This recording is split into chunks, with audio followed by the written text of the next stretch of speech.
Sampai di Riau, orang-orang Belanda sampai di Riau, ditahan oleh Raja Haji Fisabilillah. Antara adalah penyelam-penyelam Melayu. Menyelam, bocorkan kapal daripada bawah ni. Dan memang tenggelam kapal-kapal Belanda ni, mereka berundur ke Melaka. Nanti tuan-tuan baca Perang Riau II.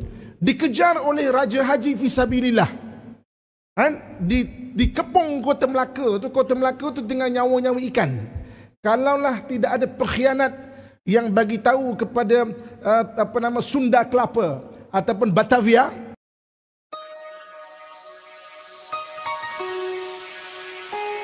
tuan muslimin dan muslimat yang dirahmati Allah sekalian ya. Jadi Nusantara ni dia ada dua tanah. Satu dipanggil tanah Melayu, satu dipanggil tanah Jawa. Malay Archipelago dan Jawa Archipelago. Okay? Jadi kalau Malay Archipelago ni Sumatera tu adalah tanah Melayu. Raja-raja Melayu, tanah Melayu, semenanjung tanah Melayu sampai ke Champa. Dan kepulauan-kepulauan Melayu. Kita ada Kepulauan Kalimantan. Dekat Kalimantan tu dia ada Kerajaan Pontianak. Kalau dulu Kerajaan Sambas. Kerajaan kalau Sarawak ada Kerajaan Darul Hana. Kemudian dia ada Kerajaan Banjar. Jadi itu Kepulauan Kalimantan. Dia ada Kepulauan Sulawesi. Sulawesi ni Bugis. Dia ada Kerajaan Goa, Kerajaan Makassar. Dia ada Kerajaan Luwu. Dan juga kepulauan-kepulauan Filipina. Sebelum Filipina tu, nama Filipina tu diubah daripada oleh orang Spanyol. Ketika Spanyol dapat menguasai bahagian-bahagian Filipina tu, jadi Raja Philip waktu tu tukar sempena raja dia tu jadi Filipina. Jadi atas tu telah berjaya dinasranikan, bahagian bawah masih lagi maknanya kuat Islam. Dipimpin oleh kerajaan oleh Sultan Sulaiman, Syahid Sultan Sulaiman. Kemudian Sultan Kudrat daripada Mindanao. Jadi nanti tuan-tuan search Sultan Kudrat macam mana lawan perjuangan dia. Jadi itu tanah-tanah Melayu. Tanah Jawa ni dia daripada Jakarta ke bawah lah. Maknanya tanah Jawa dan kepulauan-kepulauan Jawa lah. Madura contohnya dan kepulauan-kepulauan yang lain. Jadi ini ada dua. Jadi tuan-tuan, kalau tuan-tuan nak maknanya baca tambahan untuk knowledge review kita mengenai tanah Melayu ni, tuan-tuan boleh baca satu buku yang ditulis pada 1810 iaitu William Masdam. William Masdam, The History of Sumatra. Rasanya mungkin boleh dapat PDF dia, tuan-tuan bacalah. The History of Sumatra 1810. Tak lama selepas itu Stamford Raffles buat The History of Java. Mana tanah Melayu, tanah Jawa. Diterbitkan 1817. Jadi maknanya nanti carilah buku tu, baca. Jadi kita datang kuliah ni bukan saja dengar, tapi kita bagi rujukan, tuan-tuan tambah knowledge review untuk memahami lagi apa tu tanah Jawa, apa tu tanah Melayu.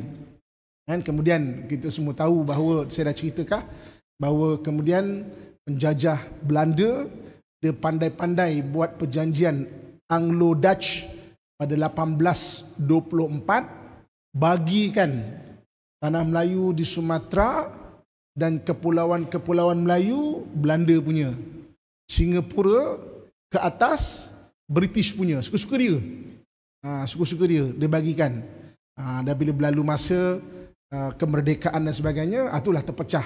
Jadi Malaysia, Indonesia, dan sebenarnya sebahagian daripada Indonesia tu tanah Melayu. Jadi maknanya selain daripada belah kita lah, Patani diserahkan kepada kerajaan Siam. Perjanjian British Siam 1909. Begitu juga dengan Filipin. Tiba-tiba bahagian selatan Filipina tu masuk bahagian Filipin. Mestilah orang tu tiba-tiba akan berjuang terus. Nak senang faham kan, tuan-tuan sekalian, katakan contoh Kita dengar kuliah aman-aman, makan sate, makan nasi goreng dekat Bangi ni. Bangun-bangun pagi esok tiba-tiba okey, Malaysia dah tak ada Semua sekarang jadi negara Singapura. Mestilah kita apa hal? Mesti kita akan berjuang. Kita negara merdeka apa? Tiba-tiba itulah yang dirasai oleh orang-orang Patani. Yang tiba-tiba cek-celik mata, dah bagi bersiam. Itulah yang dirasai oleh orang-orang daripada selatan Filipina. Celik-celik mata, tiba-tiba jadi masuk negara yang sini pula. Lepas tu mereka berjuang sampai sekarang. Kebetulan memang bahagian-bahagian negara Indonesia, tanah maknanya Muslim. Jadi dia orang tak adalah nak berjuang. Contoh dulu mula-mula Sumatera juga ada berjuang untuk kemerdekaan. Contoh tanah Aceh. Tapi sebab sama Islam akhirnya okeylah. Tapi di selatan Filipina, di selatan Thailand masih lagi berjuang untuk ke arah kemerdekaan tanah Melayu yang sebelah sana tu. Muslimin dan muslimat rahmatullah sekalian. Okey. Jadi tanah Melayu dan tanah Jawa ni dia punya kekuatan. Orang Jawa ni dipanggil orang-orang agraria. Agraria ni pertanian. Dia memang mahir dalam ilmu-ilmu pertanian. Bagi orang Melayu ni dipanggil orang maritim. Orang maritim ni orang pelayar. Dia memang mahir dalam ilmu-ilmu laut. Dan itu memang orang Melayu. Dan sampai sekarang tuan-tuan sekalian, benda tu benda yang memang wujud. Orang Melayu kita ni, contoh macam ketika Mak Saleh ataupun orang putih, dia susun satu ilmu menyelam. Dia panggil free dive. Free dive. Tuan-tuan, kalau tuan-tuan nak menyelam lama, bukan tuan-tuan ambil oksigen yang banyak. Bukan begitu. Sebab dalam badan kita ni nak senang faham, dia ada meter. Diaphragm kita ni kalau kandungan karbon dioksida kita banyak, dia akan minta kita untuk bernafas. Urge to breathe tu. Dia akan minta. Jadi kalau kita tak nafas, bukan kita kurang oksigen, tapi kita banyak karbon dioksida. Jadi maknanya untuk kita menyelam lama, kita kena buang karbon dioksida kita. Macam mana cara?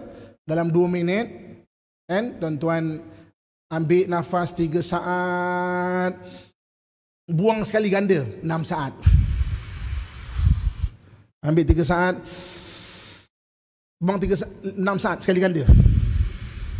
Kalau tuan-tuan ambil 4 saat, buang 8 saat. Last lepas 2 minit, tuan-tuan tengok jam. Tuan-tuan kan boleh bernafas lama. Benda tu nature ada pada orang Melayu. Sampai sekarang, kalau orang bajau, tak perlu teknik-teknik belajar. 20 minit dalam air. Tuan-tuan boleh search 20 minit dalam air. Maknanya tangkap ikan dalam air tu. Tembak ikan tu.